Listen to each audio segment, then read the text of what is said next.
الحمد لله وكفى وسلام على عباده الذين اصطفى أما بعد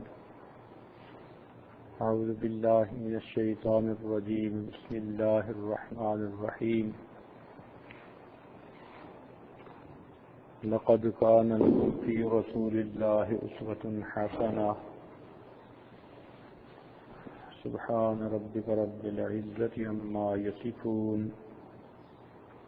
وسلام على المرسلين والحمد لله رب العالمين اللهم صل على سيدنا محمد وعلى آل سيدنا محمد وبارك وسلم اللهم صل على سيدنا محمد وعلى آل سيدنا محمد وبارك وسلم اللهم صل على سيدنا محمد وعلى آل سيدنا محمد وبارك وسلم 12 ربیع الاول نبی علیہ السلام کی ولادت کا دن ہے۔ عام طور پر ربیع الاول کے مہینے میں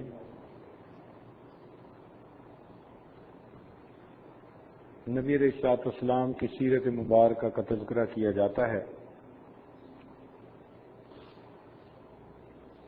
مورخین زیادہ اس نتیجے پر پہنچے ہیں کہ 9 ربیع الاول نبی علیہ السلام کی ولادت مبارکہ کا دن اور 12 ربیع الاول نبی علیہ السلام کا دنیا سے پردہ فرمانے کا دن ہے۔ وجہ اس کی یہ ہے کہ جب نبی علیہ السلام دنیا میں تشریف لائے تو لوگوں کو آپ کی قدر و منزلت کا ابھی اندازہ نہیں تھا۔ ان کو یہ نہیں پتا تھا کہ کون سی ہستی دنیا میں تشریف لائی ہے۔ تو جیسے بچے کی تاریخ کچھ ذہن میں رہتی ہے اسی طرح بڑوں کے ذہن میں رہ گئی، لہذا بعد میں جب روایت ہوئی تو پھر اختلاف ہوا، کسی نے 9 ربیع الاول کہا، کسی نے 12 کہا، مگر زیادہ حضرات نے پیدائش کا دن 9 ربیع الاول کہا۔ لیکن جب نبی علیہ السلام اس دنیا سے تشریف لے گئے اس وقت چونکہ 1 لاکھ سے زیادہ لوگ آپ کے غلاموں میں شامل ہو چکے تھے، اس لیے وہ دن ہر ایک کے دل کے اوپر نقش ہو گیا، لہذا آپ کے دنیا سے پردہ فرمانے کا دن 12 ربیع الاول، اس میں کوئی اختلاف نہیں ہے۔ اس مہینہ میں عام طور پر نبی علیہ السلام کی سیرت طیبہ اور آپ کی تعلیمات کے تذکرے کیے جاتے ہیں، اور یہ بہت اچھی بات ہے، ہونی بھی چاہیے۔ نبی علیہ السلام کی تعلیمات کی محفلیں منعقد ہوتی رہنی چاہیے تاکہ ہماری آنے والی نسل کے سامنے نبی علیہ السلام کی مبارک شخصیت کا ہر گوشہ کھل کر سامنے آ جائے۔ سیرت کانفرنسیں ہوتی ہیں، جلسے ہوتے ہیں، یہ بہت اعلیٰ بات ہے۔ یہ مہینہ رحمتوں بھرا مہینہ، اس میں ایک بات سمجھنے والی ہے، وہ یہ کہ نبی علیہ السلام کے تشریف لانے کی خوشی منانا وہ تو ہر مسلمان کا کام ہے، مگر منانے کا انداز وہی ہو جس انداز پر ہمارے بزرگوں نے منایا۔ ایک آدمی یہ رزلٹ میں پاس ہو جائے اور باہر گلی میں ناچنا شروع کر دے تو اسے کون اچھا کہے گا؟ کہیں گے بھائی تجھے خوشی تو ملی، لیکن خوشی کا ایک انداز ہے۔ نبی علیہ السلام کی پیدائش پر خوشی سیدنا صدیق اکبر کو بھی ہوئی، سیدنا عمر خطاب کو بھی ہوئی، سیدنا عثمان غنی کو بھی ہوئی، سیدنا علی المرتضیٰ کو بھی ہوئی۔ تو خلفائے راشدین نے اپنے دور میں جس انداز سے نبی علیہ السلام کی پیدائش کی خوشی منائی وہی سب سے بہتر طریقہ ہے۔ 1,24,000 صحابہ وہ نبی علیہ السلام کے عاشق صادق تھے، ہر صحابی کا دل نبی علیہ السلام کی محبت سے بھرا ہوا تھا. انہوں نے اپنے محبوب کی دنیا میں آنے کی خوشی جیسے منائی ہمیں ویسے منائی. پھر امت میں کتنے اولیاء گزرے، حسن بصری رحمۃ اللہ علیہ، جنید بغدادی رحمۃ اللہ علیہ، بائیجین بستامی رحمۃ اللہ علیہ، حضرت خواجہ عبد الخالق غجروانی رحمۃ اللہ علیہ، خواجہ عبد القادر جیلانی رحمۃ اللہ علیہ، مجدد الفسانی رحمۃ اللہ علیہ، شاہ ولی اللہ محدث دہلوی رحمۃ اللہ علیہ. بڑے بڑے علمی شخصیتیں گزری، فقہا گزرے، امام اعظم رحمۃ اللہ علیہ، امام شافعی رحمۃ اللہ علیہ، امام احمد بن حنبل رحمۃ اللہ علیہ اور امام مالک رحمۃ اللہ علیہ. یہ سب حضرات اس امت کے بڑے علماء اور بڑے مشائخ میں سے تھے. انہوں نے جس طرح نبی علیہ السلام کی دنیا میں تشریف آوری پر خوشی منائی، اس انداز پر خوشی منانا وہی سنت ہے، وہی اچھا طریقہ ہے.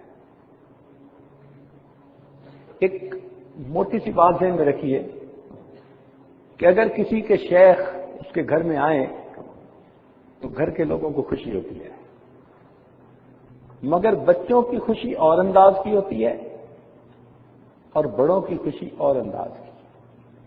بچوں کی خوشی تو اتنی ہوتی ہے جی کہ حضرت صاحب آئے، کھانے اچھے بنیں گے اور ہمیں بھی مٹھائی ملے گی. یہ بچوں کی خوشی ہے. اور بڑوں کی خوشی کیا کہ ہمارے شیخ تشریف لائے، وہ ہماری اصلاح اور تربیت کی باتیں بتائیں گے، ہم ان پر عمل کر کے انسان بن جائیں گے. یہ بڑوں کی خوشی ہے. تو نبی علیہ السلام کی دنیا میں تشریف آوری پر خوشی آج دو انداز سے منائی جاتی ہے. بعض نوجوان اس طرح مناتے ہیں کہ فقط اس دن ایک جلسہ کر کے یا جلوس کر کے خوشی کا اظہار کر لیتے ہیں. یہ بھی خوشی ہے مگر بچوں جیسی خوشی ہے. بڑوں کی خوشی یہ ہے کہ سیرت کے تذکرے کیجیے اور جہاں جہاں ہماری زندگی نبی علیہ السلام کی مبارک زندگی سے مختلف ہے اس کو ختم کرنے کی کوشش کریں تاکہ زندگی 100% نبی علیہ السلام کی سنت کے مطابق بنے. یہ اصل خوشی ہے. ویسے ایک علمی نقطہ ذہن میں رکھیے، تفسیروں میں لکھا ہے کہ اللہ رب العزت نے جب اس کائنات کو پیدا فرمایا تو 6 دن لگے. زمین کو 2 دن میں پیدا کیا، خلق الارض فی یومین، 2 دن میں زمین کو پیدا فرمایا. پھر 4 دن لگے اس زمین کے اندر انسان کا رزق رکھنے میں. وبارک فیہا، اس میں برکتیں رکھی اللہ نے، معدنیات رکھے، نمکیات رکھی. آج اس ریشو پرپورشن کی وجہ سے زمین سے کیا پھل پھول اور سبزیاں نکلتی ہیں، انسان کی زندگی کا بقا جن کے اوپر منحصر ہے. تو 4 اور 2 6 دن لگے. تو مفسرین نے لکھا کہ اللہ رب العزت نے اتوار کے دن اس زمین کو بنانا شروع فرمایا اور جمعہ کے دن یہ مکمل ہوئی. کیونکہ اتوار، سوموار، منگل، بدھ، جمعرات اور جمعہ، تو اتوار کا دن اس کا شروع کا دن اور جمعہ کا دن اس کے مکمل ہونے کا دن اور ہفتے کا دن چھٹی کا دن. لہذا اس وقت کی دنیا میں 3 بڑے مذاہب ہیں. ان میں عیسائی اتوار کے دن اپنی خوشی کا دن، جمعے کا دن، عبادت کا دن مناتے ہیں، تو سنڈے پریئر ہوتی ہے ان کی. جو یہودی ہیں وہ ہفتے کا دن مناتے ہیں کہ وہ فراغت کا دن تھا، اس لیے اس دن خوشی کا دن ہے. اور مومنوں کے لیے اللہ نے جمعے کا دن خوشی کا دن بنا دیا. اور واقعی جس دن کوئی کام مکمل ہوتا ہے نا، حقیقی خوشی اس دن ہوتی ہے. کام شروع ہونے کے دن بھی خوشی ہوتی ہے مگر خوشی کا انداز اور ہوتا ہے. دیکھیں جی، بچے کو جس دن شروع کرواتے ہیں قرآن پاک اس دن بھی خوشی ہوتی ہے مگر وہ خوشی ذرا کم ہے. اور جس دن قرآن پاک اس کا مکمل ہوتا ہے اس دن خوشی کی انداز کچھ اور ہوتا ہے. کام مکمل ہو گیا۔ تو الحمدللہ امت مسلمہ کو اللہ تعالیٰ نے جمعہ کا دن خوشی کا دن دیا، اور یہی مزاج ہے دونوں میں۔ چنانچہ آپ دیکھیں گے کہ بنی جو ہے یہ عیسائیوں میں جو برتھ ڈے منانے کا رواج ہے وہ عام ہے، ایک مزاج ہے ان کا، بچے کا برتھ ڈے منایا جاتا ہے، بڑے کا برتھ ڈے منایا جاتا ہے، تو آنے کی خوشی منائی جاتی ہے۔ ہمارے ہاں جس دن بندہ ایمان کے ساتھ اس دنیا سے رخصت ہو جاتا ہے نا، کامیاب ہو جاتا ہے، وہ دن خوشی کا دن ہوتا ہے۔ اسی لیے ہمارے ہاں بزرگوں کے سیرت کے دن منائے جاتے ہیں۔ فلاں دن صدیق اکبر کی شہادت ہوئی، اچھا جی سیرت کانفرنس ہوگی۔ فلاں دن حضرت مجدد ثانی رحمۃ اللہ علیہ کے لیے ایصال ثواب کا دن ہے۔ تو ہمارے ہاں دنیا سے جانے کا جو دن ہے وہ اصل ان کی کامیابی کا دن ہے۔ لہذا ہمارے اکابرین اس 12 ربیع الاول کے مہینے میں نبی علیہ الصلوۃ والسلام کی تعلیمات کو کھول کھول کر بتاتے ہیں اور اس پر عمل کرنا سکھاتے ہیں، اور یہ حقیقی خوشی منانے کا انداز ہے۔ اصل خوشی یہ ہے ہر سال کے ربیع الاول میں ہم اپنی زندگی کا جائزہ لیں اور اپنی زندگی نبی علیہ الصلوۃ والسلام کی مبارک زندگی کے بالکل مطابق بنانے کی کوشش کریں۔ اللہ تعالیٰ نے اپنے محبوب کو دنیا میں بھیجا، اور بھیجا بھی سعودی عربیہ میں۔ اگر آپ کبھی دنیا کے نقشے کو سامنے رکھ کر دیکھیں، سعودی عرب کا پیننسولا جو ہے نا، 3 طرف سے وہ پانی سے کٹا ہوا ہے، زمین سے کٹا ہوا ہے، پانی پانی ہے، 3 طرف اس کے پانی ہے، صرف اوپر کی طرف وہ زمین سے ملا ہوا ہے، 3 طرف اس کو پانی نے گھیرا ہوا ہے، ایک طرف وہ باقی زمین کے ساتھ جڑا ہوا ہے اوپر کی طرف، جیسے انسان کا دل 3 طرف سے کٹا ہوا ہوتا ہے ہینگنگ، اور اوپر سے جسم کے ساتھ جڑا ہوتا ہے۔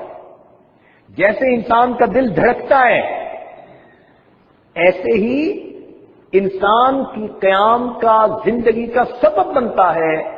اللہ تعالیٰ نے اس خطہ سعودی عربیہ کو دنیا کا جغرافیائی دل بنا دیا۔ جب تک دھڑکتا رہے گا، جب تک کعبہ اپنی جگہ پر موجود رہے گا، اس وقت تک انسانیت کی بقا ہے۔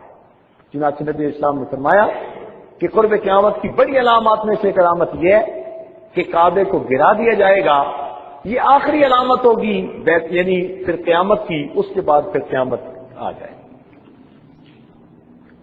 تو بیت اللہ شریف ہمارے قیام کا سبب ہے، اس لیے ہر مومن کو اس جگہ کے ساتھ والہانہ محبت ہوتی ہے۔ نبی علیہ الصلوۃ والسلام سے والہانہ محبت، بیت اللہ شریف سے والہانہ محبت، یہ ہر مومن کا ایک والہانہ محبت کا انداز ہوتا ہے۔ جب نبی علیہ السلام تشریف لائے تو اس جزیرہ عرب کے اندر جو لوگ تھے بہت ہی زیادہ گمراہی اور جہالت کی زندگی گزار رہے تھے۔ ان کی حالت یہ تھی کہ ظالم اپنے ظلم کے بل بوتے پر دوسروں پر راج کر رہا تھا۔ اتنی اجڑ قوم تھی کہ اس وقت کی جو سویلائز حکومتیں تھیں وہ بھی ان پر حکومت نہیں کرنا چاہتی تھی۔ مثلا فارس اور روم دونوں جگہوں پر بڑی بڑی حکومتیں تھیں، مگر وہ حکومتیں ان پر حکومت بھی نہیں کرنا چاہتی تھیں۔ وہ کہتے تھے یہ اتنے بگڑے ہوئے ہیں، نہ تو وہاں پر پانی ملتا ہے، نہ زراعت ہوتی ہے، ہم اگر وہاں جائیں تو کس لیے جائیں؟ بے آب ہو گیا علاقہ، اور وہاں کے لوگ جہالت میں بڑے ہوئے، ان پڑھ لوگ، امی، قرآن مجید میں ان کو ان پڑھ کہا گیا۔ ایسے لوگوں میں اللہ تعالیٰ نے اپنے محبوب کو بھیجا۔ تو دل میں سوال پیدا ہوتا ہے کہ بھئی اپنے محبوب کو ایسے لوگوں میں بھیجنے میں بھی کیا حکمت تھی؟ تو ہمارے علماء نے لکھا کہ اللہ رب العزت نے اگر اپنے محبوب کو کسی بڑے ڈیولپڈ علاقے میں اس زمانے کے اور پڑھے لکھے لوگوں میں بھیجا ہوتا تو پھر آپ وہاں اگر دین کا کام کرتے تو دنیا لکھتی کہ جی ان کو لوگ اچھے مل گئے تھے، بنے ہوئے لوگ مل گئے تھے جی، انہوں نے ان کو پھر اور اچھا بنا دیا، پالش کر دیا، بنے ہوئے تو پہلے تھے۔ نہیں، اللہ رب العزت نے ان کو ایسے لوگوں میں بھیجا کہ جن سے زیادہ بگڑے ہوئے لوگ دنیا میں کہیں موجود ہی نہیں۔ ان لوگوں کو نبی علیہ الصلوۃ والسلام نے بنایا، ان کو سکھایا، ان کی زندگیوں کو تبدیل کیا، اور بالآخر یہ وہ لوگ تھے جو کھڑے ہوئے اور دنیا نے پھر ان کی قیادت کو تسلیم کر لیا۔ آج دیکھیے سیدنا عمر رضی اللہ تعالیٰ عنہ کی شخصیت کی عظمت کو صرف مسلمان ہی نہیں، غیر مسلم بھی تسلیم کرتے ہیں، غیر مسلم بھی اس کو تسلیم کرتے ہیں۔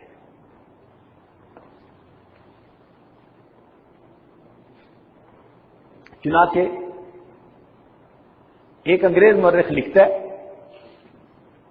کہ نبی علیہ الصلوۃ والسلام کے دنیا میں پردہ فرمانے کے بعد the land of Arabia became the nursery of heroes, عرب کی زمین وہ انسانوں کی نرسری بن گئی، ہیروؤں کی نرسری بن گئی۔ ہر بندہ جو وہاں سے اٹھا وہ دنیا کی تاریخ پر ایک ہیرو کی طرح سمجھا گیا۔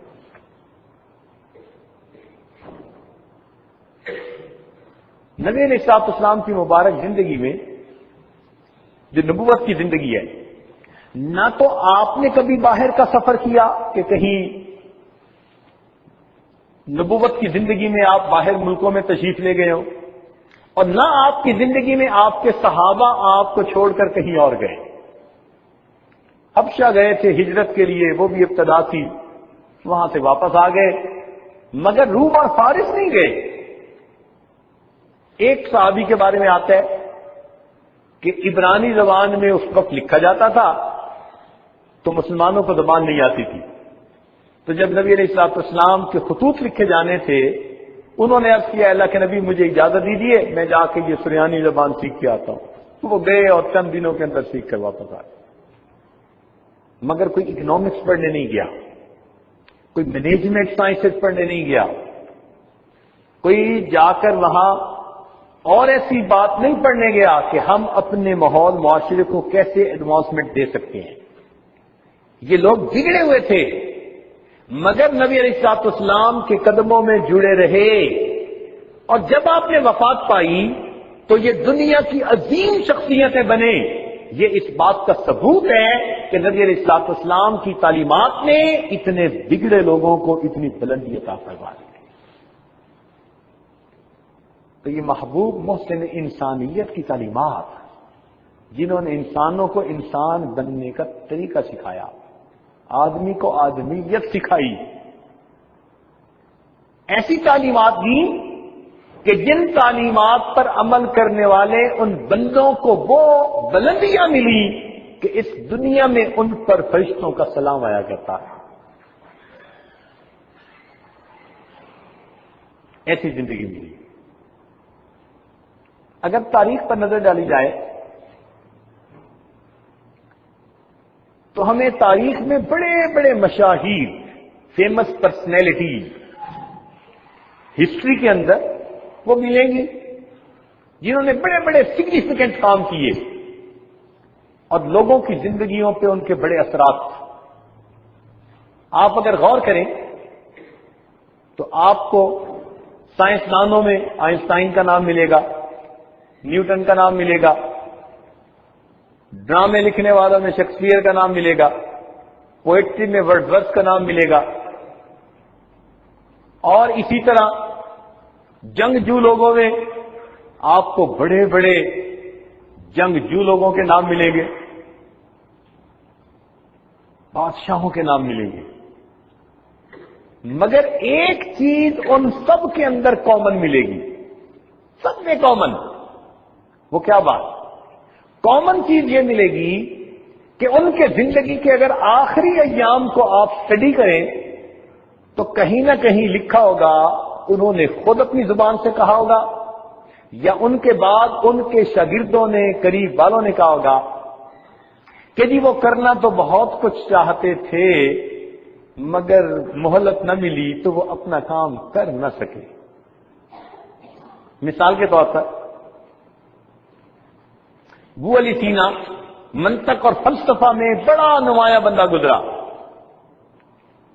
کتابیں لکھی، لیکن اس کی وفات کے وقت اس نے خود کہا کہ میری زندگی نے وفا نہ کی، اب میں آخری وقت کے قریب ہوں، اگر مجھے اور مہلت ملتی تو میں اور زیادہ کام کر کے دکھاتا۔ یہی جالینوس نے کہا، یہی افلاطون نے کہا، بڑے بڑے جو دنیا میں جرنیل گزرے انہوں نے یہی کہا کہ ہم نے یہ علاقہ فتح کر دیا، اگر اور مہلت ملتی ہم اور زیادہ علاقے کو فتح کر کے دکھا دیتے۔ تو یہ ایک کامن چیز ملے گی، دنیا کے بڑے بڑے مصنف جنہوں نے کتابیں لکھی کہ جی ہم نے یہ کر دیا، مہلت نہ ملی، زندگی نے وفا نہ کی، ورنہ ہم اور زیادہ کتابیں لکھ دیتے۔ تو جب یہ بات ہم سب کی زندگیوں میں کامن پڑھتے ہیں تو دل میں ایک بات پیدا ہوتی ہے کہ ان لوگوں نے بڑے بڑے کام کیے مگر ان کے کام ابھی ادھورے رہ گئے، پورے نہیں کر سکے، زندگی کی حسرتیں رہ گئی، زندگی کی تمنائیں نامکمل رہ گئی، منزل پہ نہیں پہنچے، ابھی ان کا کام ادھورا تھا۔ پوری انسانیت کی تاریخ میں ایک نبی علیہ الصلوۃ والسلام کی مبارک زندگی ایسی ہے کہ آپ اپنی مبارک زندگی میں 1.5 لاکھ صحابہ کی موجودگی میں سب کے سامنے فرماتے ہیں، لوگوں میں جس مقصد کے لیے دنیا میں آیا تھا میں وہ مقصد پورا کر چکا، کیا تم میری اس بات کی تصدیق کرتے ہو؟ 1.25 لاکھ لوگوں نے کہا، اے اللہ کے نبی ہم اس بات پر گواہی دیتے ہیں آپ نے فرض کو ادا کر دیا، امانت پہنچا دی۔ گویا ایک زندگی ایسی ہے جو کامل زندگی ہے، باقی سب کی سب زندگیاں ادھوری زندگی۔ تو جب ایک زندگی کامل ہے تو کیوں نہ ہم اس کامل کی زندگی کو فالو کریں؟ حق بنتا ہے نا۔ میرا قائد ہے وہ، زندگی پیغام تھا جس کا، صداقت ذات تھی جس کی، امانت نام تھا جس کا، وہ رفتہ رفتہ جس نے قوم کو منزل عطا کر دی، کلی آغاز تھی جس کی، چمن انجام تھا جس کا۔ ایک کلی سے کام شروع کیا اور بالآخر چمن بنا کر دنیا کو دکھا دیا۔ پوری کائنات میں یہ نبی علیہ الصلوۃ والسلام کی مبارک زندگی ہے، ہر اعتبار سے کامل زندگی، ہر لحاظ سے کامل زندگی، جس اینگل سے دیکھیں، جس پہلو سے دیکھیں آپ کو وہ زندگی کامل نظر آئے گی۔ چنانچہ ایک شوہر کی حیثیت سے دیکھیں، آپ گھر میں بہترین شوہر ہیں۔ آپ ایک باپ کی حیثیت سے دیکھیں، آپ اپنی اولاد کے لیے بہترین باپ ہیں۔ آپ ایک دوست کی حیثیت سے دیکھیں، آپ سیدنا صدیق اکبر اور دوسرے حضرات کے لیے ایک بہترین دوست بھی ہیں۔ آپ ایک معلم کی حیثیت سے دیکھیں، آپ بہترین معلم ہیں۔ ایک فاتح کی حیثیت سے دیکھیے، بہترین فاتح ہیں۔ ایک عبادت گزار کی حیثیت سے دیکھیے، آپ کائنات کے سب سے بڑے عبادت گزار ہیں۔ تواضع کی نظر سے دیکھیے، آپ کائنات کے سب سے زیادہ متواضع انسان ہیں۔ اخلاق والے، کردار والے، یہ سب نعمتیں اللہ رب العزت نے آپ کو عطا کی۔ آپ دیکھیے، یہ پوائنٹ ذرا سوچنے کا ہے، دنیا کے ہر گھر میں کتنی اچھی زندگی کیوں نہ گزر رہی ہو، کہیں نہ کہیں میاں بیوی میں رائے کا اختلاف ہو جاتا ہے، زیادہ نہ صحیح تھوڑا صحیح ہو جاتا ہے۔ تو میاں بیوی آپس میں کہتے ہیں کہ اچھا اگر کبھی کوئی ایسی بات ہوئی نا، ہم آپس میں مل کے بات کر لیں گے، ہمیں گھر کی باتیں باہر نہیں کرنی چاہیے۔ علماء کو دیکھیں، مشائخ کو دیکھیں، عام تاجروں کو دیکھیں، پڑھے لکھے دوسرے طبقے کو دیکھیں، ہر بندہ اپنے گھر میں یہ کہے گا، او جی یہ میری پرائیویٹ لائف ہے، کیا مطلب؟ کہ میں اس لائف کو دوسروں سے علیحدہ رکھنا چاہتا ہوں، اور جی یہ میرے اور میرے گھر کے معاملات ہیں، لوگوں کو اس کی طرف نہیں متوجہ ہونا چاہیے۔ تو معلوم ہوا کہ تمام لوگ اس بات کو چاہتے ہیں کہ ہمارے گھر کی باتیں ہم تک رہیں، لوگوں کے سامنے نہ آئیں۔ پوری کائنات میں، انسانیت کی تاریخ میں ایک ہستی ہمیں ایسی نظر آتی ہے کہ جس نے اپنے گھر والوں کو آ کر کہا، اپنی بیویوں کو، کہ تم مجھے تنہائی میں جس طرح زندگی گزارتی دیکھتی ہو، یہ تمہارے اوپر فرض ہے، اگر کوئی تم سے پوچھے تو تم اس زندگی کو لوگوں کے سامنے کھول کر بیان کرو۔ یہ چھوٹی بات نہیں ہے، یہ بہت بڑی بات، بہت بڑی بات ہے۔ ایسی کامل زندگی کہ گھر کی باتیں، فرمایا جو کچھ مجھے دیکھتی ہو کرتے ہوئے، میری زندگی لوگوں کے سامنے اگر دوسری عورتیں آئیں اور تم سے پوچھنا چاہیں کہ نبی علیہ السلام کی زندگی میں یہ کیسے کیسے ہیں، تمہیں اس بات کا حکم ہے کہ تم میری زندگی کو لوگوں تک پہنچاؤ۔ ایسی صاف ستھری زندگی، پھولوں سے زیادہ معطر زندگی، خوشبودار زندگی، تو دل یہ چاہتا ہے کہ پھر انسان ایسی زندگی کو فالو کرے۔ ادھورے لوگوں کی زندگی کو فالو کیا کرنا؟ تو حقیقت میں یہ نبی علیہ الصلوۃ والسلام ہی کی شان ہے کہ ان کی زندگی ہر اعتبار سے کامل ہے۔ آج دنیا کہتی ہے کسی بندے کے بارے میں رائے کام کرنی ہو نا تو جی اس کی بیوی سے پوچھو، بچوں سے پوچھو، یا اس کے ماتحت جو کام کرنے والے ہیں نا جی ان سے پوچھو، وہ آپ کو صحیح رپورٹ دیں گے۔ وہ قریب ہوتے ہیں نا، ان کو اندر کی حقیقت کا پتہ ہوتا ہے۔ اس لیے کئی لوگ لوگوں کے سامنے بڑے عظیم رہنما بنے ہوتے ہیں اور بیوی ان کو سمجھتی کچھ نہیں، اس لیے کہ وہ سمجھتی ہے کہ اندر سے کیا ہے۔ اولاد ان سے فائدہ نہیں پاتی، قریب کے دوستوں کو کمزوریوں کا پتہ ہوتا ہے، ماتحت کو پتہ ہوتا ہے کہ صاحب کی زندگی کیسی ہے۔ تو باہر کی دنیا میں وہ بڑے معزز ہوتے ہیں، مگر جب اپنے گھر اور اس کے کلوز دائرے میں آتے ہیں تو ان لوگوں کی کمزوریاں کھل جاتی ہیں۔ مگر نبی علیہ الصلوۃ والسلام کی مبارک زندگی کچھ اور انداز کی، جو آپ صلی اللہ علیہ وسلم کے جتنا زیادہ قریب ہوا اتنا ہی زیادہ اس کے دل میں آپ کی محبت آئی۔ جو ذرا دور رہا، اگر اس کی زندگی میں محبت کم ہے تو جتنا قریب ہوتا گیا وہ محبت اتنی زیادہ بڑھتی گئی، حتیٰ کہ جب نبی علیہ الصلوۃ والسلام نے نبوت کا دعویٰ فرمایا تو سب سے پہلے وہی لوگ ایمان لائے جو نبی علیہ السلام کے سب سے زیادہ قریب۔ اور تمہیں کون ایمان لائی؟ خدیجہ الکبریٰ رضی اللہ عنہا، بیوی ایمان لائی۔ بیویاں مانتی ہیں؟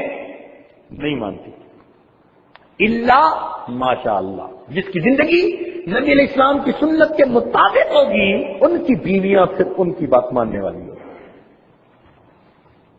اور کون ایمان لایا؟ ماتحتوں میں حضرت زید رضی اللہ تعالیٰ عنہ، ہر وقت کے کہتے ہیں جی نوکر کو بڑا پتہ ہوتا ہے۔ نبی علیہ السلام کی خدمت کرنے والے جو تھے، ہر وقت کے گھر کے اندر باہر کے کام سمیٹنے والے، سب سے پہلے بات پر عمل کرنے والے تھے۔ اور پھر ایمان لانے والے کون تھے؟ سیدنا صدیق اکبر عنہ، رشتہ داروں میں حضرت علی رضی اللہ تعالی۔ تو دیکھیے جو جتنا قریب تھا نبی علیہ الصلوۃ والسلام کی مبارک زندگی سے وہ اتنا ہی زیادہ متاثر ہوا اور اس نے آپ کی دعوت کو اتنا جلدی قبول کر لیا۔ تو اگر ان باتوں کو ہم سامنے رکھیں تو واقعی دل چاہتا ہے کہ ہم نبی علیہ الصلوۃ والسلام کی مبارک زندگی کی اتباع کریں، زندگی ان کے مطابق بنائیں۔ نبی علیہ الصلوۃ والسلام نے اپنے اخلاق سے، کردار سے لوگوں کے دلوں کو فتح فرما لیا تھا۔ سیدہ عائشہ کا نانا فرماتی ہیں فتحت المدینہ بالاخلاق، کہ نبی علیہ السلام نے مدینہ کو اپنے اخلاق کے ذریعے فتح کر لیا تھا۔ یعنی لوگوں کے دل اپنے اچھے اخلاق کی وجہ سے جیت لیے تھے۔ میرے دوستو، کردار ظاہر میں بے قیمت چیز نظر آتی ہے، مگر یہ اتنی عظیم چیز ہے کہ اس کے ذریعے انسان بڑی سے بڑی قیمتی چیز کو خرید لیا کرتا ہے۔ دنیا تلوار کا مقابلہ کر لیتی ہے، دنیا کردار کا مقابلہ نہیں کر سکتی۔ تو نبی علیہ الصلوۃ والسلام کے اخلاق، آپ کے کردار، آپ کی سیرت طیبہ کی وجہ سے لوگوں کے دل جیت لیے اور انہوں نے اسلام کو اپنے سینے سے لگا لیا۔ اللہ رب العزت ہمیں بھی نبی علیہ الصلوۃ والسلام کی مبارک زندگی پہ ایک ایک جو ہے وہ گوشے کو اپنانے کی اور اپنی زندگی ان کے مطابق بنانے کی توفیق عطا فرمائے۔ وآخر دعوانا ان الحمد للہ رب العالمین۔